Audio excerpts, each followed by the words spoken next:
Hello and welcome back to the 10 Pint Podcast. We're here with me, Lucas Normal, and Beefham. You alright, lads? And we've already had Ped on, and today we've got the other half of Toffee TV. Baz, how are we, mate? Good.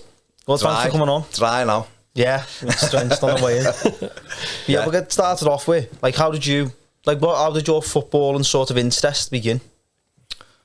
My uncles, really. My dad and my uncles. It was weird because when I was like 5, 6, 7, I used to, like, one of my uncles would like mind us if my mum and dad went out, and he'd be like, put Matty to there and I should be fuming. So I kid, I want to play with my toys and all that. And then, honestly, it's mad now. And then there was a flip. I think he just probably wore me down, and I just started watching it. And I remember watching Leicester City, and they must have been like match of the day. I had a couple of games on. Use it, babies, you won't know nothing about this, but they just like pick a couple of games, and they'd sometimes have what will be a championship game now. Yeah. So, and Leicester had blue top, white shorts and white socks on. So when you obviously Everton, one of the first where I used to call Everton Aberdeen when I was a kid. I couldn't say Everton when I was this big. So it was it was put into me the minute I could walk Everton. But I remember watching the Leicester and thinking it was Everton, and I think that just caught the attention. I don't know why that particular day, and then there was just a flip, and my uncles were just non-stop with it, and I'd spend a lot of time in my nan's with them. Yeah. And my dad, obviously, was giving it that one and wore me down, and then the next minute I was obsessed, absolutely obsessed with it. So what was the first game you went to? I remember going as a kid, being taken and not. I remember Ipswich battering us in one game at Goodison, which, got used to us losing at Goodison. The first real proper game I can remember, the start to finish with. I can remember we beat Birmingham 3-1 at home, and Alan Bailey scored the opening day and all that. But the first game was that season. I can remember everything about the game and the trip and all that. We had Coventry City at home in the League Cup on a Tuesday night. And they had a brown kit on, and it was horrific. And we had a striker called Mick Ferguson, 5-goal Fergie. We got him from Coventry, and he was 6 foot, and he had size 6 feet, which doesn't really work out. No, and that's mad, though. Yeah, it's mad. And exactly. And he had a big perm, and he scored 5 goals in a few games for us, and we thought he was going to be great, and he never scored again. But that night he did score, and we drew 1-1 in the first leg with them, and we beat them away. But that game, I can remember being on the bus and going to Goodison and walking up the steps and the lights, and my first night game. So therefore, I can remember everything, the smells. I was in the paddock, and fellas with cigars and everything. And obviously, you use again for you, it's just totally alien, isn't it? But in them days, that was what was just synonymous. That smell of cigars, and the minute I got by Goodison and smelt it, just feel like. Has Goodison changed much since then? You can't have cigars in there now. No? Yeah. I mean, what was mad was I was in the lower Bullens, like the paddock, the Bullens and the upper Bullens, so wood. There's fellas with cigars lashing them and that. But, no, I mean, the Park End's obviously changed. The Park End was standing with a big wall, and obviously years and years before that, it was a big half moon at either end. But without, in terms of just like the standing going to seats now, it's not really changed that much. Yeah. Apart from the Park End stand, obviously. But that was the thing with them smells, and, Dion Warwick, why do you have to buy a Heartbreaker song, and Zoom by Big Larry's Fat Band or something like that. Then song Zoom, Chase the Day, that kind of thing just takes me back to being a kid and being in there at 2:20 watching the players warm up. I get all warm and fuzzy because now I try and get in at like 1 minute to 3, Yeah. Do you remember your first game? See, my mum and dad always tell me it was against Luton and we won 4-0. But the first one I can properly remember was then when we drew 1-1 against United in 2008, and Phil Neville put a proper 2008. That's like along Ronaldo. Yeah. But I was sat right by that, and I can remember that being like a goal. Who scored in that game? Fellaini. Darren Fletcher scored for them. That's mad if Fellaini was your first. Like, that's sort of the first one I can probably remember. Yeah. Crunchy and tackle, that one. Yeah. Apparently it was a season-changing tackle. It did. It always gets brought up on Twitter every now and again. Remember when Neville done that? Well, when he scored an own goal against United. Sure, he scored an own goal against United. Neville. Didn't he? I know that keeper scored an own goal when we got beat 4-2 by them. I don't know if that's the same thing, but made it up. Unless Phil Neville was in goal, it's not really the same. What was your first game, Wayne? Blackburn? I can't remember. I remember the first one I remember was Arsenal, and we beat Arsenal 1-0. James BT scored, and Fabregas got sent off. BT run through and think it over the keeper Yeah, at the street. that was the worst one I remember. We had Matteo Ferrari playing that day. I loved him. He was only there for about 3. It's a blast from the past. Mate, you know what? He come in and he looked boss, and then he was just injured, and Moyes was like, yeah, good, mate. But then apparently my first one, my dad said, was we played Blackburn at home. I think it was the FA Cup. Third round. It could be 3 or 4-1. 4-1. Yeah, apparently that was my first one. Yeah. Johnston scored. Got destroyed. Benny McCarthy smashing shots in from the edge of the box. That's a forgotten footballer. Do you know, was he at Porto with Mourinho? Yeah, but Everton tried to sign him, and I remember the Sky thing was he's travelling across the desert in a Jeep to make this deadline for Everton to sign him, and he must have took a wrong turn, or the sat-nav wasn't on, because he never ended up. Turned his phone off like the Soho. Do anything to make sure Everton don't get you. Do you know what? Everton and transfers are just great, aren't they? Yeah. Oh, God. It's like, what's that Argentinian midfielder, Raquelme? No, he used to be linked. Seen him before, hiding from the right. Still waiting on County Road. Yeah. Well, mate. Yeah. On the Patreon podcast the other night, Premier podcast, come on, mate. Come on. Right. Steve and Ned were saying you were a good footballer back in the day. Okay. So, what was your... Steve has got some background to say that, because he's part of the family that have known me since I was a baby. You know, Steve's cousin, my best mate. We've known each other since we were naught, and best man at each other's wedding, and our mums have been mates since kids. Ned is a baby. He's only seen me kick a football when we done Christmas challenges, and I embarrassed him because he's a kid getting embarrassed by a 40-odd-year-old fella. I was all right. Yeah, I was okay. Weren't you at Everton for the spell? I was at Everton. Yeah. I was the academy, like, sort of back then, because we've had a few, haven't we, on? Yeah, sort of like more like what years would that been when you were at Everton? 87 was when Everton were champions, when I signed for Everton. Yeah, what was that? It wasn't an academy then. You see, I don't really talk about it because it is what it is. But yeah, I started off at Chester. I was playing for. I was saying I got into footy kind of late. Really, I was 9. I think, when I started playing football, and I'd done that. I was in year 5. It is in Newman for you guys.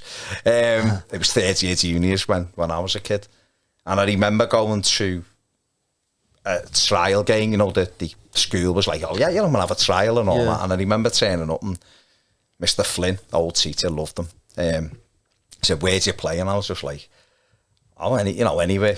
I hadn't played anywhere. I'd kicked the ball around my uncle since I was a kid, but I'd never thingy. And he went, played right back. And I was like, yeah, okay. I was up front. I'd ever got back. You know, I was like, I made Trent Alexander-Arnold look like the greatest right back ever, you know what I mean? Because I just never quite. After about 20 minutes, he went, no, I think you're going to be a striker. Like, go and play up there. And I got into the school team and done all right. Knew where the net was and started scoring a lot of goals. And about 4 weeks later, I was playing for the year above, which was, considering I'd never played. So I thought, I'm all right. I can score goals and stuff. And then when I went to senior school, Chester, were watching a game, and I went there. And I really enjoyed it at Chester. Poor dad having to drive me up after school a couple of nights a week and all that. And after there, I went to Wigan. Wigan took me from Chester. It was the next one up. Yeah. And all that. And Wigan was weird because it was just a weird setup. They were like all over here, but it was when I look at the academies now, and I've heard a couple of the lads you've had on as well, it's like a different world to what it was then, wasn't an academy. It was, you went training a few times a week, and there was some clubs had B teams, but most didn't. So the lads who were apprentices, who were scholars now, they're called, aren't they? They were getting the games, so you just had training and then games that they cobbled together. And I can remember being at Wigan. I remember I went there and I had a trial game, and I done all right. And they were like, want you to, want you here all the time. Yeah, I was at school and go train. And it was the holidays you went in. So you were in the holidays, you'd go in for a few days because you were off school and everything. And it was dead weird because I was playing up front and doing really well. But we were playing in games that they were like games they just arranged. Yeah. And I remember I was 14, nearly 15, 14 and a half or something. And they had Manchester United at home in what was the Lancashire League then. It's now would be like, whatever they call it now, like the under 18s would be, whatever, you know, Premier League 3 or whatever it is. And I was like, okay, I've been called up to this thing, you know, I'm 14 and a half playing with 18-year-olds. So I got there, and the manager was a bit odd, like, said, I want you to play right back, that right back thing again. So you've heard how good I was at right back in the trial game. So we played Manchester United, and I got a bit of a chasing at right back, and after an hour he put me up front for 20 minutes, and then he took me off. Okay, sound, you know. They got beat 3-1, I think. Needless to say, I touched the ball about 5 times as a right back. And they were dead. They were like, you know, we're going to sign you, And after that game, he cooled off a little bit, don't blame him, to be honest. And one thing he said to me, which I thought was really mad, was like, he went, like, we want you to come back next season. It was in the April or something, it was just before my birthday. And we want you to come back next season, sound. He went, but, you know, we talked about you signing it and everything. He said, but just a couple of question marks after today. And I was like, oh, okay, you know, yeah, all right. So I was playing footy. And he went, because I'm just not sure if you're going to be in our first team in the next 18 months. And I was thinking, 14 and a half, you know, nearly 15, as if I'm going to be in the first team at 16, you know. So went, and anyway, Everton had watched me, and I went to Everton. And I had a chance to go to Nottingham Forest, and I should have probably gone to Forest, but it was Everton. And why did you not go? Just because you love Everton? Because it was Everton. And he was champion. It's like the best team in the land, and it was your club, and training was 20 minutes. Did any of them players you're playing with like sort of make it? No one come through. Neil Sang, who was Tom Davis's agent, or he's an agent now. Neil's a good player. He ended up at, I think he went to Turkey, but no one in my year really got through and done anything. Yeah, so going from playing at Everton Academy level, now we talk about Everton. I know, it's weird, and I worked there as well. Yeah, listen, it was a weird time moving from Narren to working there as well. A few years later, I played for Burnley. Everton released me, and I lost my head for a bit. Like, not lost my head as in being mad, but just like devastated. Like, because you're told no one said to me, you're gonna make it, you're gonna be doing this, but you're given like stuff all on the way, and people that scoring a lot of goals, and people are happy with it. I suppose it must be so hard, like, not to sort of get your hopes up, because that's like every Everton fan's dream to play for Everton. Yeah. So if you've got if you're sort of in the door, sort of, I know there's a long way from that, but if you're in that door, you're going to be thinking about it, going to sleep every night. Do you reckon it's better, say you're an Everton fan and you stay at Wigan because it doesn't have that connection, and then like your dad's not coming on to you? I think it must be more emotional, mustn't it, if you support the club?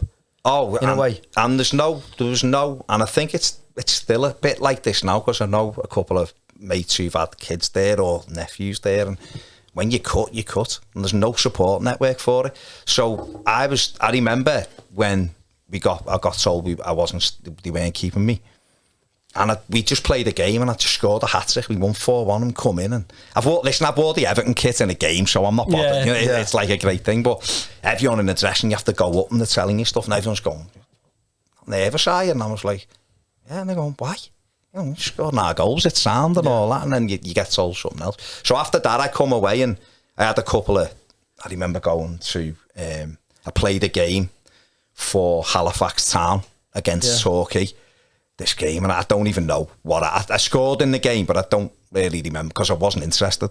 You know, and I've never told me that this, but they rang back a couple of weeks later and said, will you come and play another game? And I what league were they in? Never went. They were in probably like Division League 2, League 1, League 2. It was at the Shea. My dad drove me like miles and played this game at the Shea.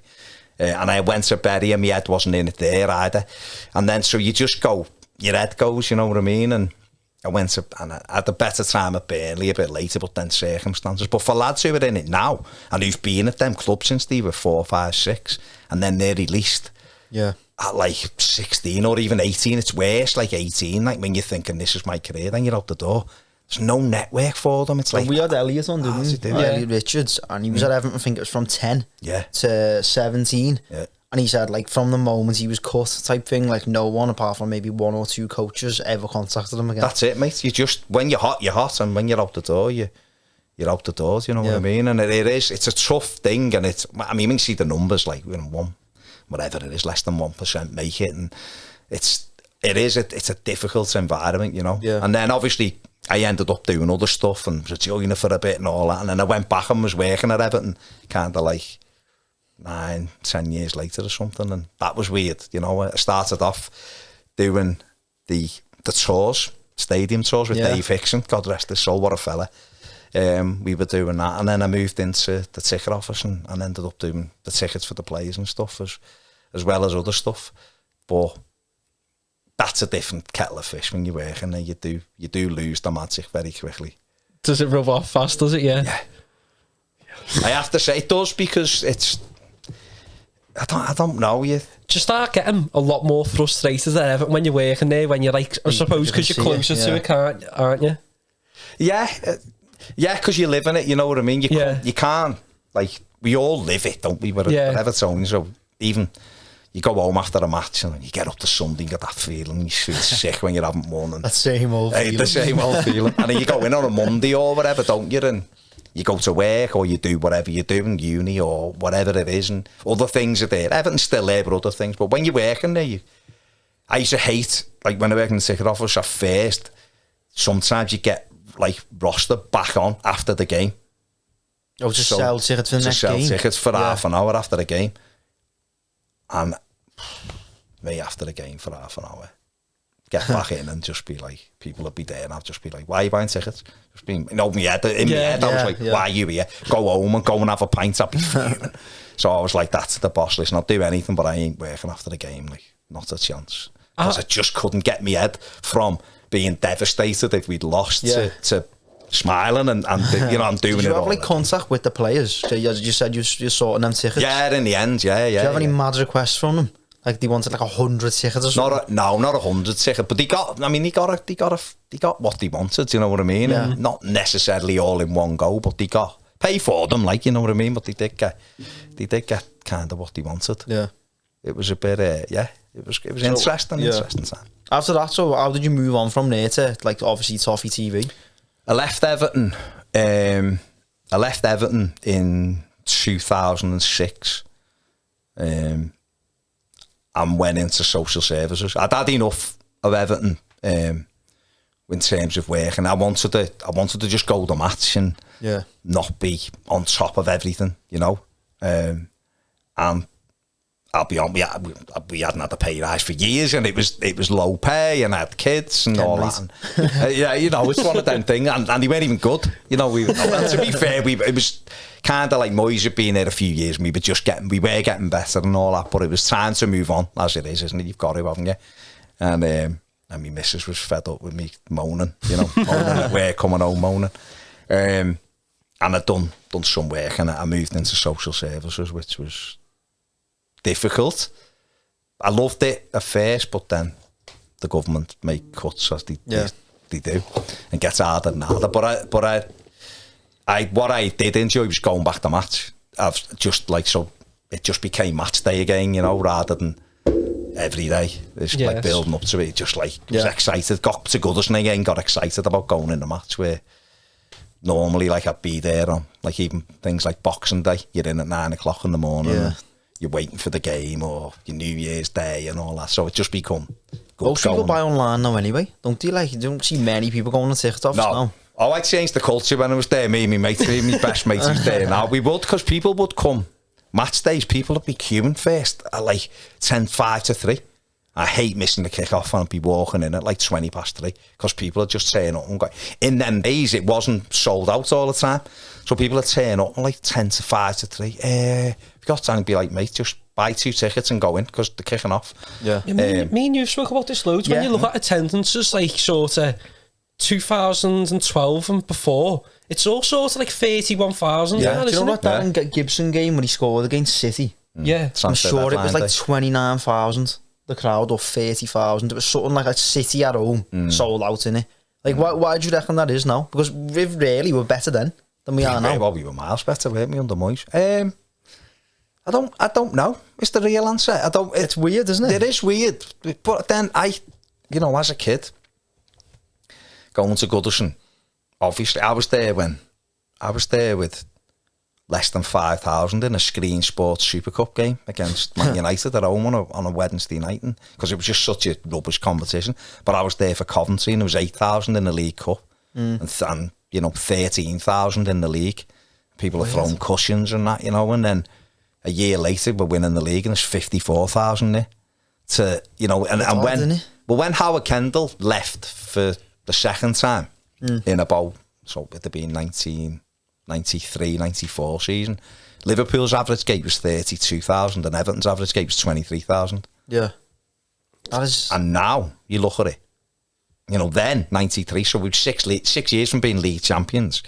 We were also still in and around the top 6 kind of thing, and there was 24,000, and Liverpool was still up near the top. They would have been 3 years from being league champion, from just winning the league, and their average was 32,000. And then fast forward now, and it's sold out, isn't it? Do you reckon it's social media as a little, it's rammed down your throat constantly now, isn't it? The Premier League did change a lot. Once it's 30 years old now, isn't it? But even then, it's not 30. I'm talking about 2006 when I was there, and we weren't sold out. So it's 16 years ago. Yeah, I think it has got rammed up. Social media as well. Don't want to miss out.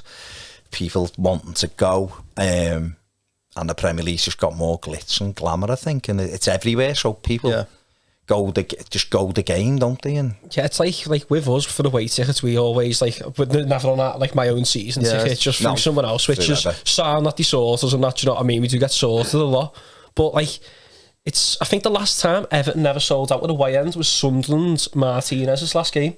How do you know that? I just know. Was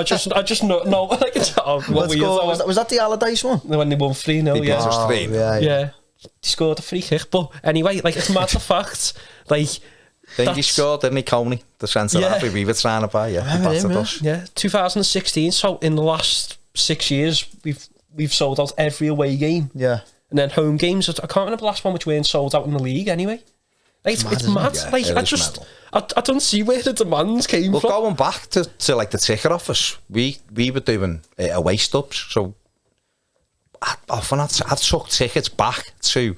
I've gone to away games and took a bundle of tickets back to drop off at their ticket office to just be sold on the day. I remember doing it at places like Birmingham City, Middlesbrough. I remember driving up to Middlesbrough and giving them 500 tickets back to sell on the day, and Evertonians did turn up on the day, don't get me wrong, but I don't think there was still some over, you know what I mean? That was then.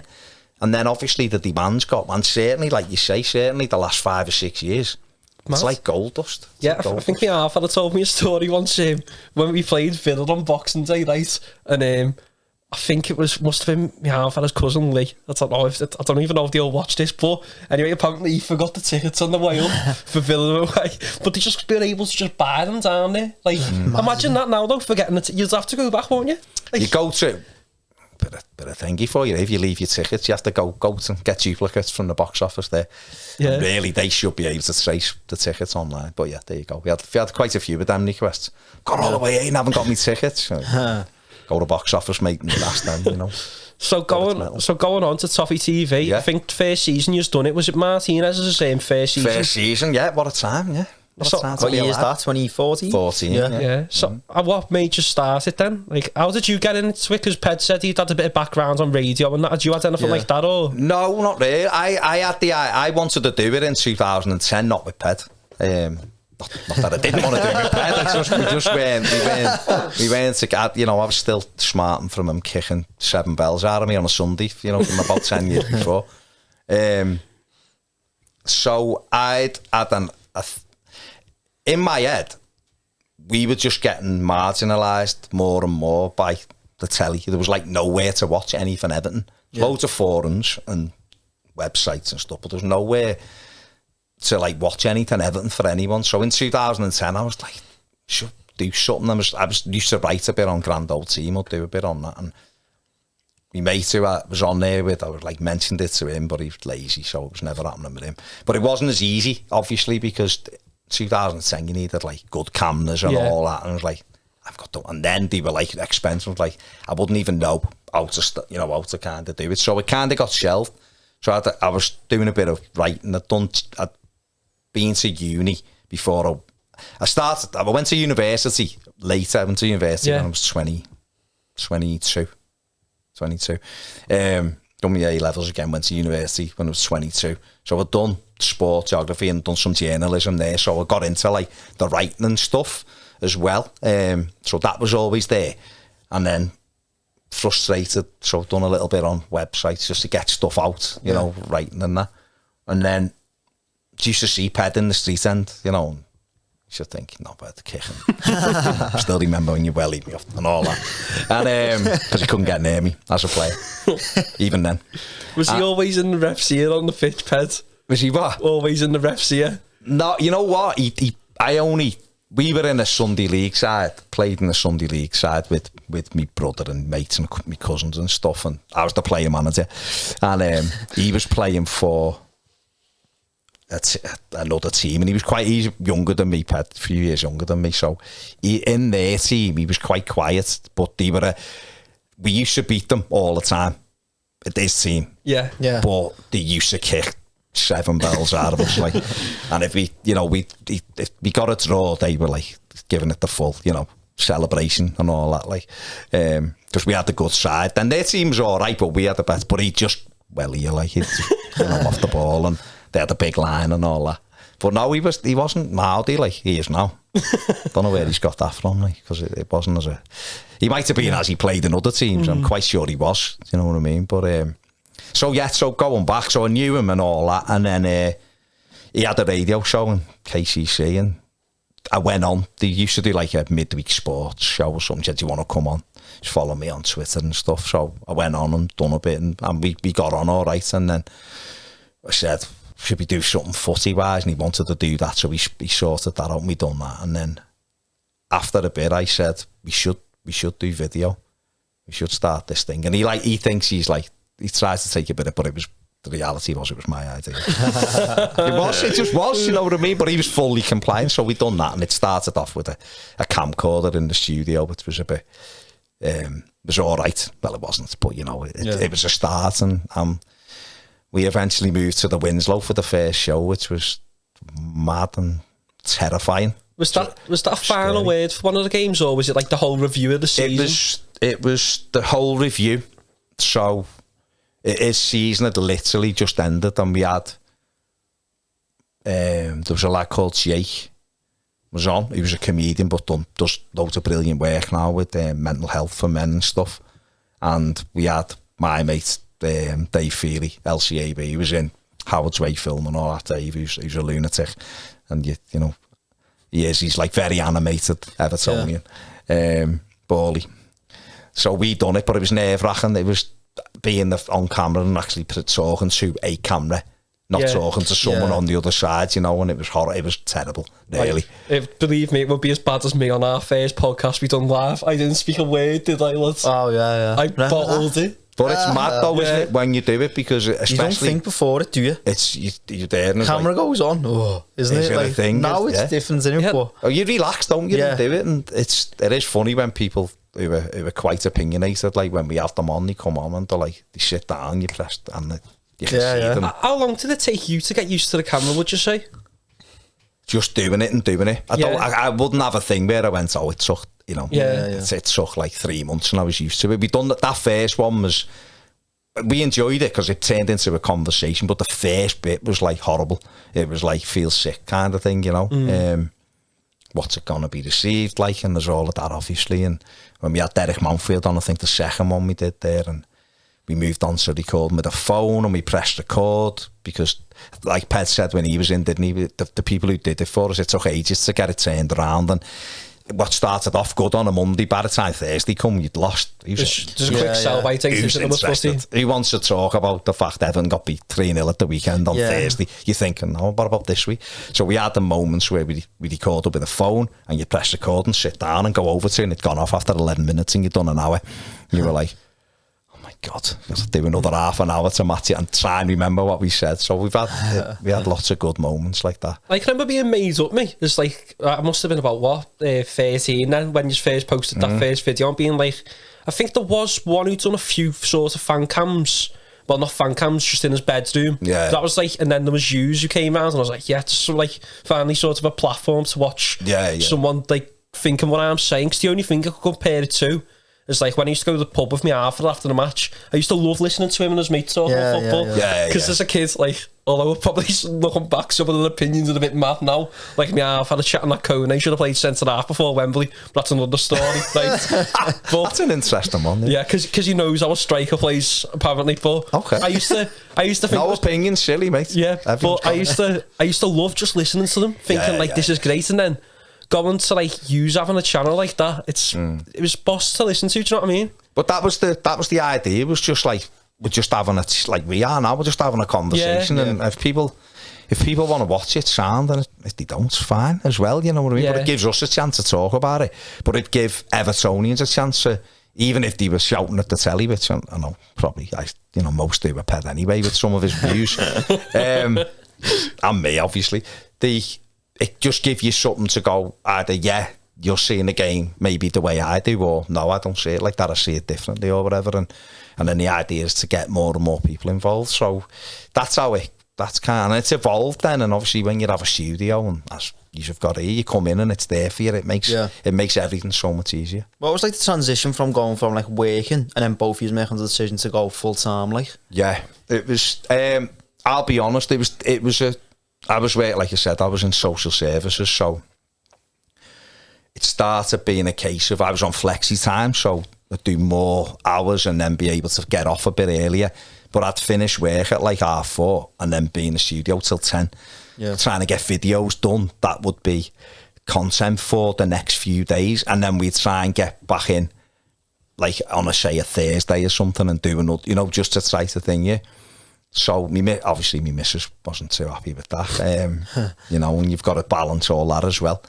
And so it was just getting more and more popular, enjoying it more, and my work was getting harder and harder because, like I said before, Kel surprise government cuts for the North West, and I was working in Huyton and Knowsley, like one of the most deprived areas for money from the government, and they just kept cutting. So the job that I'd got into was working with families, was to try and help them. And at the start, there was funding and stuff, and so it felt like I was really making a difference with some people. And then I seen a transition over, I was there 11 years, I seen a transition into more guns and drugs and going in people's houses and pulling guns out and stuff, and thinking, am I going to make it home to the family and all that kind of... And to be fair, they were never like... It was never, you do that and all that. But it's difficult when you're going into people's lives and going, you just need to do this a bit differently. And these people are like... Some of them are quite handy, and must have been easy for like your missus, like if you all got home and telling about that. Yeah, I never told her after stuff because there's no need to worry people, is that? It was okay, but it's the thing of... It's even just association though, isn't it? Because I remember I've got a black Audi, I got it years ago, and I remember going into a certain place and 3 cars followed me out and pulled up alongside me, one on either side, and we're like looking, obviously to see who I was. I wasn't the person they thought, but there was one behind me and 2 either side. Right, just been fans of Toffee TV. Oh, maybe, yeah, possibly. But it was stuff like that, and you start going, but the cutting was the real thing, and it was getting harder and harder, and I seen some really bad things that started to affect me, mental health and stuff. And obviously Toffee TV was growing and growing, and then my uncle, who I was dead close to, he was only a couple of years older than me, just died, like a heart attack, and died. And I was just like, and he was working in the same kind of thing, and it just kind of, it just blew me head. I just went off work and was like, I don't know whether I can go back. I haven't got that energy, and I haven't got that thing, and your life can go like like that. And that sort of made me go, we've built this thing up. I took a huge pay cut to do it, because obviously try telling that to your missus, who I want to do this thing that might not work, and we have to make some changes and stuff. So it was a huge decision to do it. But it was like, I'll have a go for a year, and if not, I'll drive the taxis or something like Pet, try and be like him. And luckily, we've managed, and it's got bigger and bigger. She still keeps reminding me I'm nowhere near what I was getting paid years ago, but I'm happier and I'm still here, aren't I? So, and it was an easy transition, but it was also a huge one and a huge decision to make. What season was that then when you went? So we went kind of like full time in 2018. Yeah. So it would have been like Marco Silva time. Yeah. That's 4 years of building you've done there though before full time. Before full time. Yeah, like a lot of hard work. Yeah, 4 years, yeah. Yeah, and then to go full time was like, must be amazing, sort of like, well, just the novelty wore off. You think like you've done it? Do you know when you get there, like to the full time, like, oh, I've done it.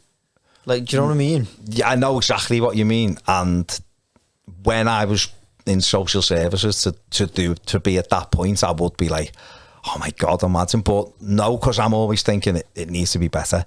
Yeah, it needs to be better. We need to do, and this is I'm not saying it because I've done some hard working jobs, you know what I mean? And social services was unbelievably difficult, and the people who, great people who work there and are underpaid and underfunded and underprotected and everything else. What's really difficult about this is, like I said before, we're working there, it's like never switch off.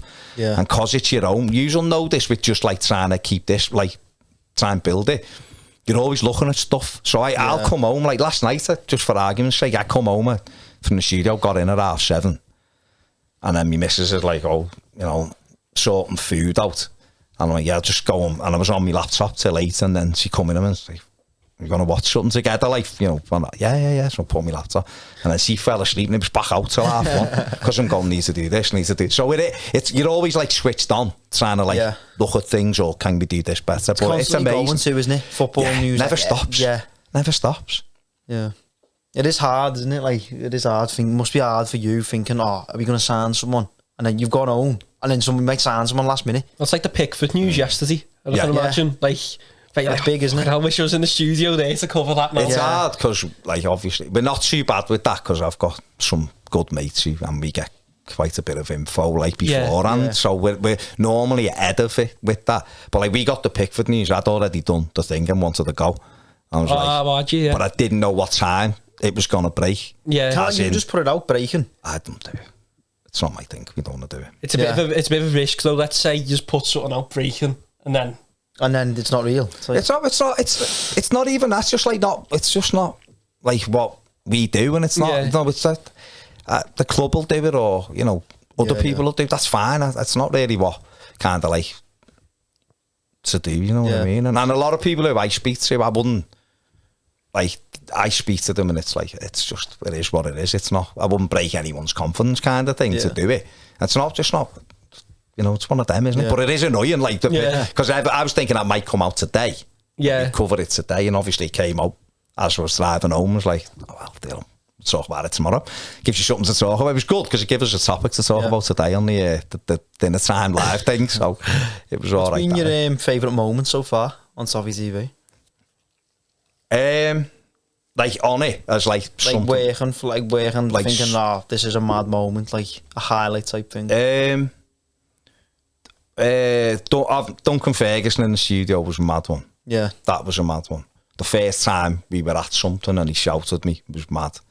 But I'd kind of dealt with Duncan years ago, but I don't know whether he remembered me. Like, but obviously with that, and then obviously the Wayne Rooney thing was mad in America in the summer. Pat told us about that. That was that was bizarre. Like, that was a bizarre moment. Yeah, so I've been watching you for years and boss though, isn't it? No, it's amazing, but it's mad because you're like, that's a bit weird. Like, but just I don't know. There's been loads, and we've had a good laugh, and there's been hard things, and you come in and there's mad moments and frustrating moments and amazing moments. So what's the hardest moment been? The hardest moment is the hardest video to make. I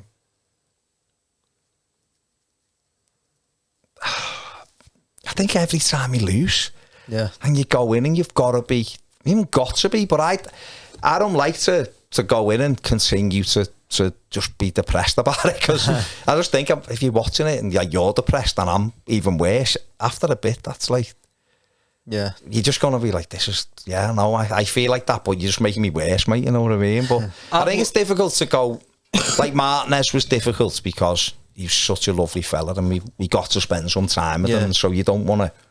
I know Ped went fully in on him, like he said that was his hardest moment. It is hard because he's a nice fella, do you know what I mean? Everyone says he's a nice fella, yeah. So it's difficult to, that getting beat 4-0 in the derby and having to do a video knowing that Liverpool fans are going to be made up, and, you know, watching it and all that. They're never good, are they? And, no.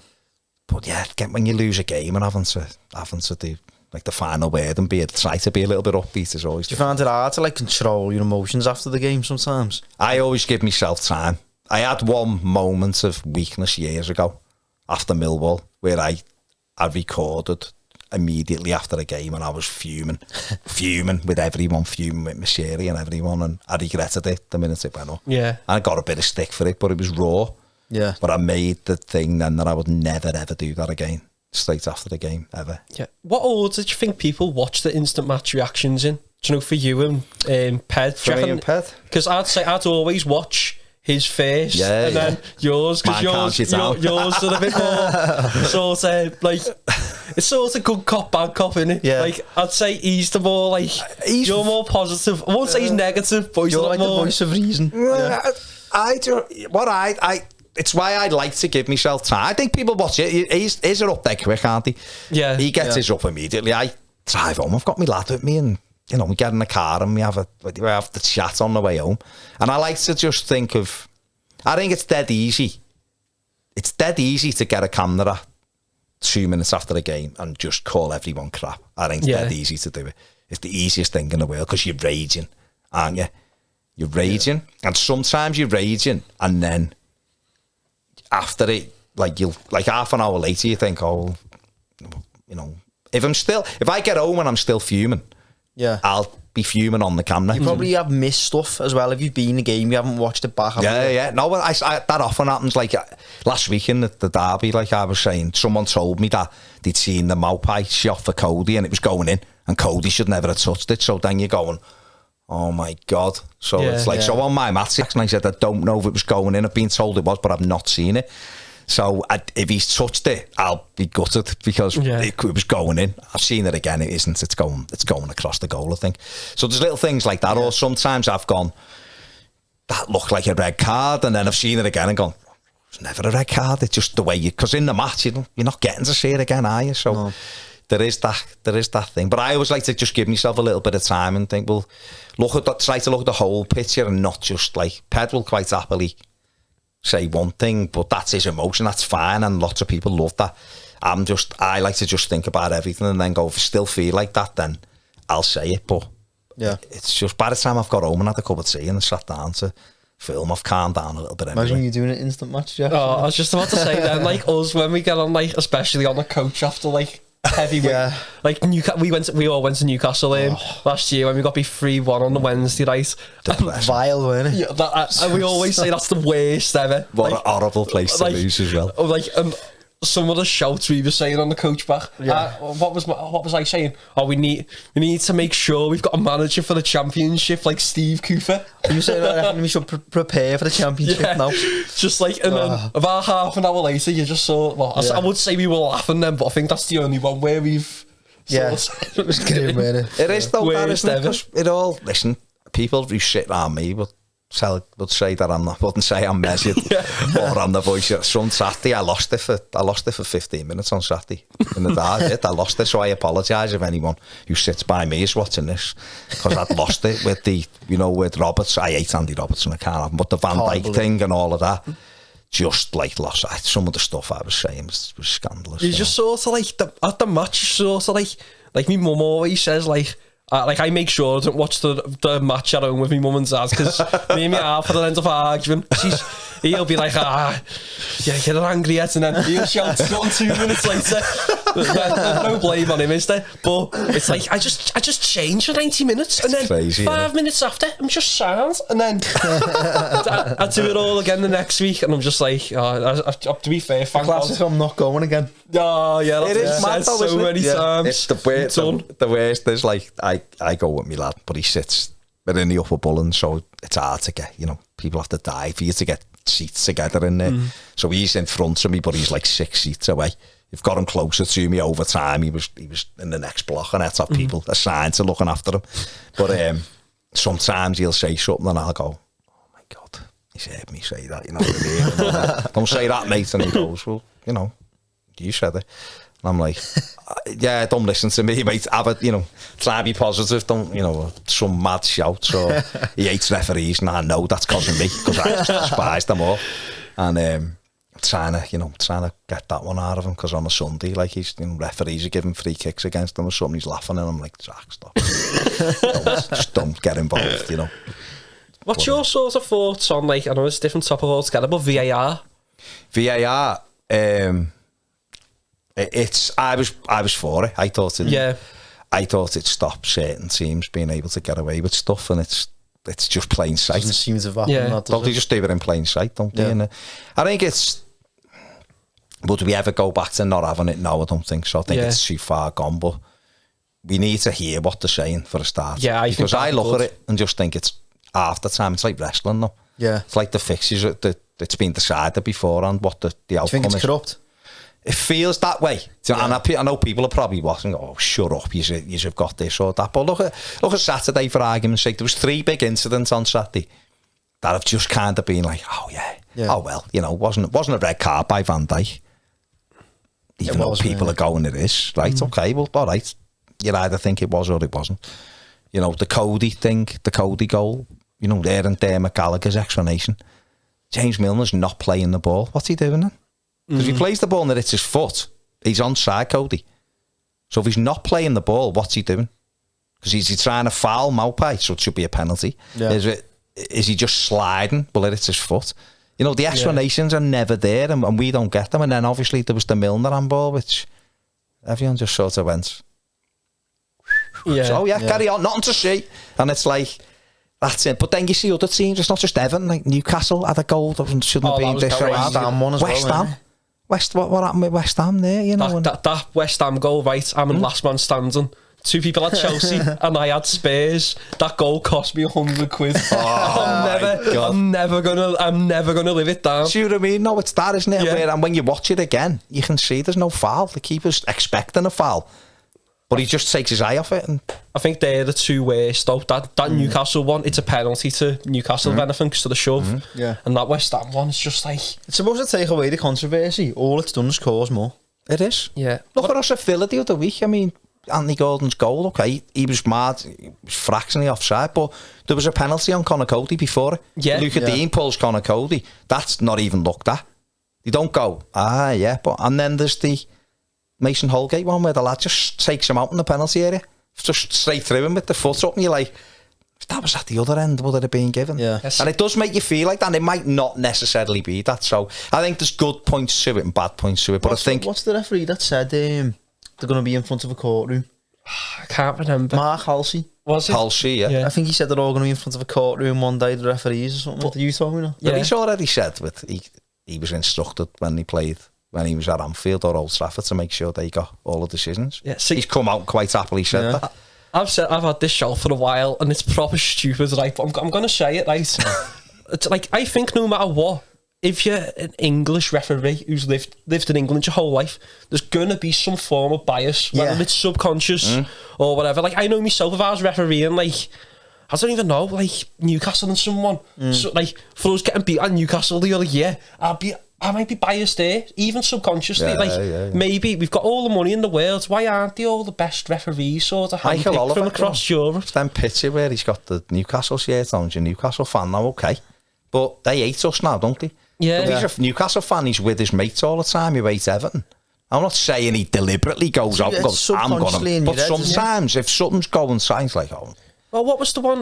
And it'd be loads like that, wouldn't it? Yeah, there's like Mike Dean. I think he's from across the water. Yeah, but he's going to, no matter what, in his family somewhere, there's going to be a red or blue. His lads, Liverpool fans. Yeah, so that was what the story, I don't know whether that's true. But there's going to be some form of connection. Do you know what I mean? We'd all do it, wouldn't we? Yeah. You just would, wouldn't you?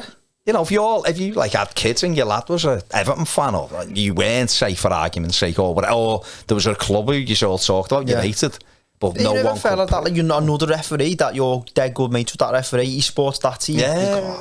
And it's human nature, think you, isn't it? So I think the good thing with VAR, with the offsides, which we're using the Champions League this week, I think that's been good. That looked better when I seen it. Are you in? We've done this on our show today. One of the things we've done, but are you in favour of it being like absolute, or are you oh, well, there should be a bit, there's got to be a bit of leeway. I think it's got to just be absolute, because any leeway, I agree. Any leeway, the moments, like how far is the leeway? Yeah, that's it. That's another just being an absolute, but you can be 1.5 millimetres in front. It's like you can picture it already, though, can't you? Like two decisions in the same weekend, very similar. One gets to the leeway, one doesn't. Because Salah changes boot size or something like that. Just stuff like that. But I would rather, because you're absolutely right. There is that once you go like. Well, we'll do 6 inches, say, you've got, or whatever, then what if it's 6.1 inches, so at some stage, because there was one, I believe, last night, at the time of recording, there's, in a Champions League, where it's literally like you're talking the fellas, slightly ahead, right? But I'm all right with that, because if the rules say to me that me and you, our feet have got to be in line for me to be onside, and I'm slightly ahead of you, even if it's a fraction, I'm all right with that, because it's absolute. But what I want to see with that is I want the linesman to have some kind of buzzer or on his flag or something, and when that software picks up that I'm offside, I want him to put his flag up immediately. And us as fans will get used to the fact that even though it's that, I'm offside. So we're in, like Conor Cody's goal at the weekend, I'm kissing fellas 3 rows back from me, because it gone on. Because I always look at the linesman when we score now. Has he put the flag up? No.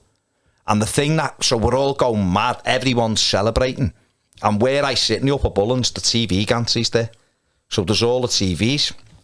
And I see my mate sits further down, right in front of them. He's on row A, I'm on row B. And he looked along and went, he's offside. So I'm like, oh my God.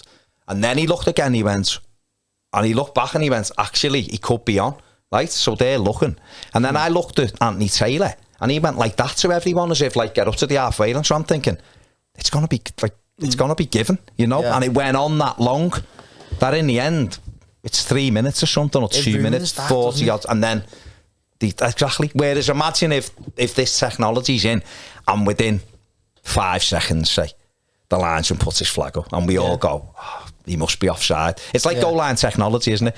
When goal line technology wasn't in, the ball would go, our manager had one famously at the World Cup that was 14 foot over the line that he didn't give. But now we have a shot at it, the bar comes down and you jump up, the referee plays on and just goes like that. We all go, oh, mustn't have crossed the line. And it might be that it stops that.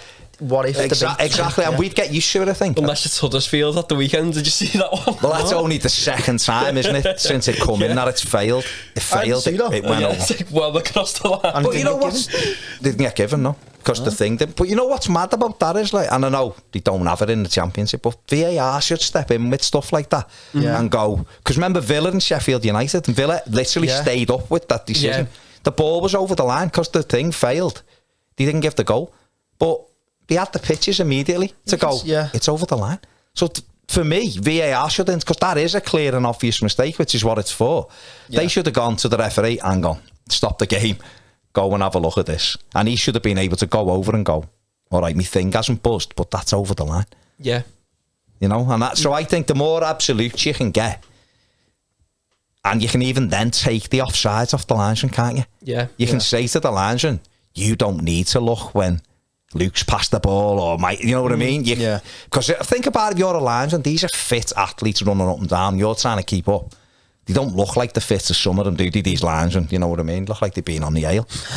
But you can't tell for sure when you've knocked the ball through to you. You just look up and see you go, and he puts his flag on, your run's perfect. If they don't have to look at that, if they just feel the buzz and go, you're offside, but then they're watching whether you're kicking out at him off the ball or there might be a little elbow, you're taking that pressure off them. The players could wear something. All the players should wear some kind of vest. They wear the vest, don't they? Yeah. You could wear that, and that's going to be exact the location where you are. Well, these cameras are supposed to do that, but why not? Why not on the because they're thinking there's no chip in the ball in the Champions League, I've been told, but in the World Cup the ball's going to have the chip in as well, which then reduces it for it to be wrong to like a mid-G's cock away from being wrong. Do you know what I mean? Literally, nothing. It's almost. I feel like perfect. the World Cup's always the start of something. Yeah. Because like they had Start of that. There was the start of the foam on the pitch, drunk for free kicks and that. The shaving foam, Yeah. Why are they rubbish?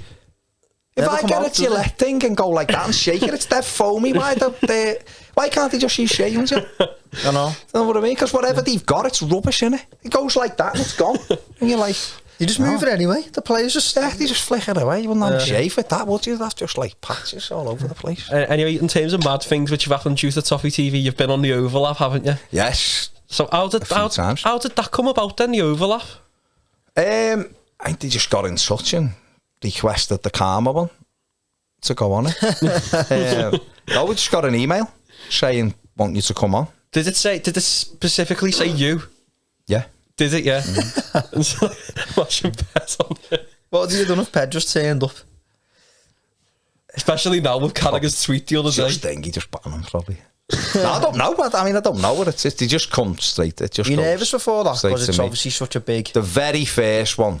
Yeah. And the worst thing was with the very first one was they send you this script of like what you've got to say. They just send you the thing going, right, you're on with this person. The breakdown of the show is this. Like you have to give them like 3 questions you might ask. Never, you can say whatever and then put your hand up and say whatever. Then so that was pointless to me at that time. But it said, make sure you butt in, make sure you're active like on the thing, like don't just sit there kind of thing.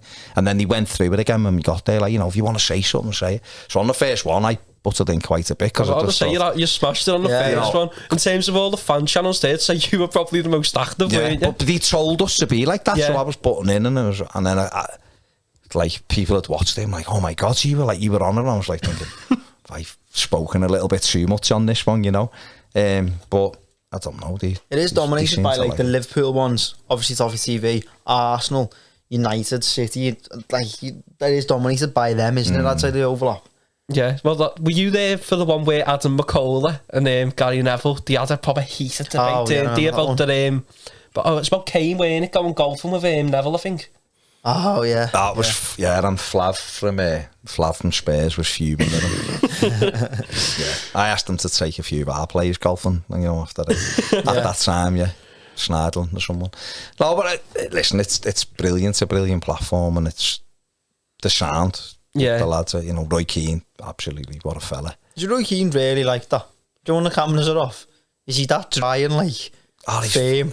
Roy Keane, when I done that one, and he was on the first one I done was Roy Keane, Carragher and Neville. And I gave him the quip about he should have come to Everton. He went to Celtic and doing his career, he should have come to Everton. And he was laughing, wasn't he? He was looking at, and at the end, he came over to me and said, stay there. And he went to someone, he come back, and he was with me for about half an hour, and he was brilliant. And he was like, you're right, I should have joined Everton. He said that. And he was telling me about Moyes wanted me to sit, and Kale running off had to been perfect. And I was like, you would have been, but you're saying it now years ago, and you come. Our fans would have loved it. He would have been fantastic, because he went to Celtic and didn't really work out and all that on it. But he was brilliant. But he's funny, I loved him because he wasn't a fan of Fabian Delph, so me and him had a great chat about Delph and give me some interesting stuff. If you could have one Everton player ever to come on Toffee TV and do an interview with you, who would it be? Past them or in the current squad? Just anyone ever who could still do it. Who could still play? Could still do the interview? Yeah, who could still. I know. All right, you've made me think. Now I've got to think of people who could still probably talk. Who I would like to speak to. Yeah. I think Kale would be an interesting one, Tim Kale. Yeah. But you'd have to get past his 48 watches that he advertises and all that. I think he'd be a good one, Kale. Do you want to know who mine would be? Go on. Koeman. I'd love to know, but it's definitely Everton. He hates us. No, but I'd love to just sort of have him there and just sort of go, what will you do? Just ask, more. Why did you have red baubles on your tree? No, but you know, just like some of the rationale behind his decisions and who he signed and that, like, or Brands, I think he'd be. Yeah. If he could be 100% honest, I'd love to sort of have. Brands would be a good one. Brands would be good to get. Yeah. But whether... And they are straight talking the Dutch, so maybe I'll put a request in to speak to him, see if he'll speak to him. I think it will come out one day, something like mad about Bits have come out though, haven't he, what he said, you know, wasn't allowed to do this, that and the other. It's a difficult one, isn't it, that? Because it's like, how honest would he be? Yeah. Do you know what I mean? It's like, he might, Marcel Brands may well sit down and go, this happened and that happened, and, you know, are you prepared to be that honest on telly? You know, I mean, we had Andrei Kanchelskis, didn't we, which was amazing in the studio. It was mad because his English isn't amazing, but he was telling us all sorts, you know, and he didn't want to leave Everton and again before your time. But he was like a world. Would you say he's the best player Everton have had in the Premier League era? In the Premier League, him and Rooney. It's a flip between them two. Lukaku. So look out for Rooney because he. Do you reckon? We will have Rooney on our show. Do you reckon? Yeah. See, do you reckon Rooney fulfilled his potential? It's hard to say no, isn't it? Because he's England's record goal scorer. He's Manchester United's record goal scorer. He was scored in the Premier League when he was 16. He's unbelievable. The best natural footballer you will ever see. Certainly I probably will ever see. You might see someone. I can't even imagine what it must have been like at the time for an Everton fan to have someone who, like, was sort of one of us at the time. Yeah. To be like probably the best in the world playing for Everton. I'll tell you what was mad. Say a story about Rooney. It was mad. It was mad because obviously I was working there, and there was obviously the buzz around about him. Yeah. You know, when he's 15, and Everton tried to get special dispensation from the Premier League for him to be sub against Ipswich Town under Walter Smith at home. We had a few injuries and we didn't get it anyway. How old was he? 15, right? So but it didn't happen anyway. We got beat at home as well to make it worse. I remember going to Southampton away and he was on the bench. You had to take him out of school and he was on the bench. He never come on. We won 1-0. Steve Watson scored, but that was Moyes. It was in Moyes' first season. But we were playing Spurs at home first day of the season, and I'm in the Park End ticket office, and we just sat there. It was Friday, and got Spurs at home. Bored in the afternoon. It was like roasting, you know, and quiet. My mum was nearly there. And the next minute, I seen these like couple of lads coming over with a footy. It's like one's got no top on, the other one's like, you know, bouncing over one of the lids, ready to get his ticket and all that. He come over and he's at the window, I'm sorting them out, and then the next minute, like, I look up and Rooney, no shirt on, football. He's just like messing with the ball and he comes and I'm thinking, I want to be sat in that stand tomorrow. All my bloody thoughts and hopes are on you, you know, to win us the game. And you're here with no top on outside, just kicking the ball against the wall, like absolutely mad. And then obviously when I got to do the tickets, he'd come in every now and again and sit next to you, and I was like looking at him thinking, he's a kid, just a kid, but he was like unbelievable as a footballer. You know, he was like a man. He was a kid, but in a man's body almost, you know. But what technique, what talent, what. And when we seen him in Washington, I was telling him that story, and he was like, we should finish footy. I said, that game, Spurs. He said, we drew 2-2 the first game. He set the goal, the first goal. Richard like 3-1 in from Les Ferdinand near the end, and we end up drawing 2-2. And he said, I went home. He said, then I went out and played footy with my mates for 3 hours after it. What? You're like, mate, Premier League footballer now, and you're running down Crocky with no top on till 9:30 at night, you know, and your dad's shouting you to get in and get to bed. You know? There's so much I'd love to like sort of be able to like ask him, like, you know, off camera about like, you know, his move away and stuff like that. Like, obviously, no, he said some mad stuff. Yeah, like, you know, I mean, he didn't really want to go when he went, but there was things happened and it made, you know, it made him go. If he stayed, do you reckon we would have won something maybe, or? It's hard to say. I mean, you could say, well, he went and we finished 4th that same season with Kale and all that. So you'd look and go, well, we were really good that year. And we were second at times in the new year. If we'd have had Wayne Rooney, would we have done even better? Yeah. Do you know what I mean? Would we have finished second, maybe? Would we have won the league? You know, we probably wouldn't have done, but would we have? Because Everton had 40 points on Boxing Day that year, which is the dream, innit? You know? Yeah. And we won 5 games from Boxing Day till the end of the season. We finished 4th. 5 matches in like almost half a season we won.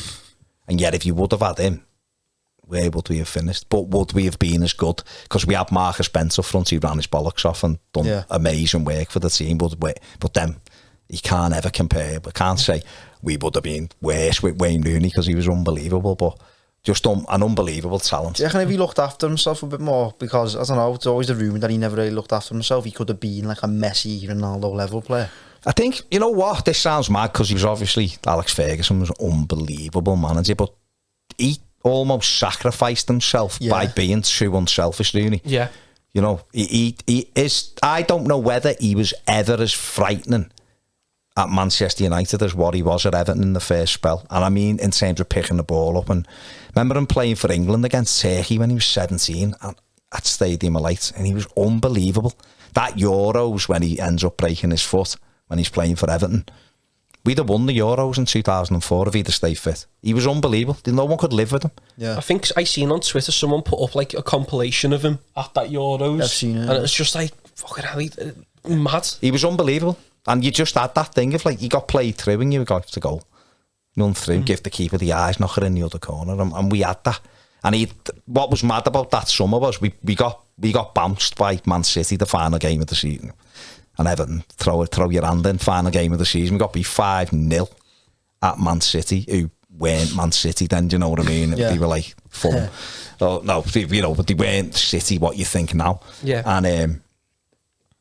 And he'd asked Moyes could he be captain for the next season.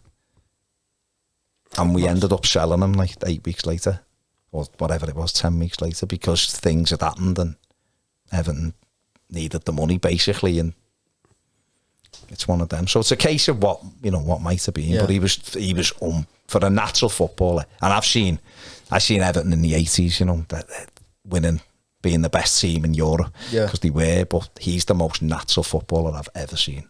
Unbelievable. Yeah, I'll be boss if you've got him on. Like, I'll definitely be watching that. Yeah, definitely. Yeah, I mean, he said he'll come on, so we'll see. But he's an interesting one anyway. Definitely. Yeah. Is Delafeu still a Premier member? Apparently so. I don't know. He might watch me. I thought he'd be watching you, yeah. It's all right, I might go on that 10th Pint podcast, you never know. I mean, that's the craziest story ever, isn't it? But, yeah. You have any more questions before we finish up? Yeah, so we normally have a few. One random Premier League footballer. From like any views you've got heard of them? Or not just any random one. The more obscure, the better. Is it? Yeah. Yeah. Do you remember Kenman Jones? Because I thought we should have got him on deadline day the other week. There's a few of them. There's Kenman Jones, Ricardo Fuller. Then you go further back, Brian Roy. Oh, I don't know, Brian Roy. Brian Roy was at a season at Forest with Stan Collymore. The pair of them were unbelievable. Dutch left foot. He had a great one season. That might be the best one yet, you know. Brian Roy. I've never heard. Have you heard of him? No. It's a good one, though. Brian Roy. What about you? Segundo Castillo. But he was arse. Thundercalves. That was goal against Liège. Goal. Yeah, he was amazing. Socks around his ankles. What have you got then? Come on. Alan Hutton. Yeah, you see yours, if they're fresh for me, Alan Hutton, Rangers and Aston Villa and Tottenham. He was a dog. Alan. A dog. He'd like to leave his foot in a bit, Alan Hutton. Yeah. But yeah. No, there's like, listen, you go on, couldn't you? And think back to like Andre Silenzi, who was at Forest, Italian striker, and was terrible. Jason Lee, awful. You know, pineapple on his head and blames. No, that's Frank Skinner and Badil done a thing about him, and he stopped scoring goals and he basically blamed them for ruining his career. Who was the one who scored the hat-trick for Middlesbrough on the first day? Ravanelli, Fabrizio Ravanelli. Yeah. Turned up at Everton with 94 minders. We almost signed him. He scored a lot of goals, the white feather. Scored loads against Liverpool. Derby. Do you know when you were working at Everton, is there any players who we nearly signed who you heard about? Loads, mate. Robbie Keane twice. Robbie Keane was on Merseyside twice. I reckon he was been a good sign for them. He'd have been a great signing for Everton. Play for Liverpool, didn't he? Riquelme was on our Champions League list. And this is like serious. Everton had to prepare it. The Champions League list when we qualified in 04, wasn't it? because Everton were convinced that deal was getting done. Like, absolutely, and then they pulled the plug late on. Yeah. The website had done something as well, hadn't they? Remember that? They were like, they'd had it ready and it never happened. But didn't we nearly sign Scott Parker as well? Scott Parker, yeah. Scott Parker. When Scott Parker left Chelsea and he went to Newcastle, the agent was still negotiating with Everton 10 minutes before he'd done his Newcastle press conference. Bloody hell. Wanted big money, and Moyes was like... Did Michael Owen ever nearly sign for Everton, or was that just something? Owen did, yeah. When he come back and went to Newcastle, we nearly had him then. Yeah. But we did have him, didn't we, when he went to United? Robbie Savage. He'd agreed, hadn't he? Yeah, Robbie Savage. Robbie Savage was another one, yeah. We tried to get him a few times. There's been loads, mate. Honestly, there's been ones where Milan Baros was very close to leaving Liverpool for Everton. Didn't we nearly sign Dirk Kuyt as well before he signed for Liverpool? Kuyt, Everton watched about 8 times, yeah, and Liverpool got him, yeah. It's a mad one, that, isn't it? You can't even like picture him in an Everton shirt now, can you? No. Terrifying. He's terrifying. Yeah. And the final question, what's your favourite pint? Favourite pint? Oh, interesting. I'm not really a big drinker, you see. So, I thought you were going to ask me like music one there, so I'm all right, I'm happy with that. The pints. I like an IPA, but I'll be honest, mate, you're probably the worst person you could ask for this, because I don't really drink. You know, I might have the odd pint. So now it would be an IPA. But I do like Moretti. Yeah. If we have... But Carlo kind of put us off that a bit. But I let him off after May. You know? I was in Lanzarote on holiday when they won that. And...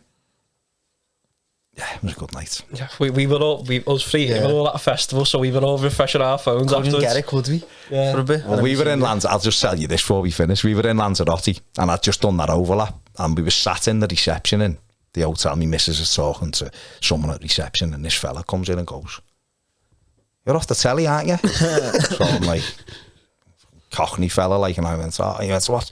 You've just been on the overlap again? I see you all the time." And I was like, "Oh, yeah, right." So we start talking, thinking, "Oh, we might be an Everton fan." And he goes, "I'm a red, like," which figures, like, you know what I mean?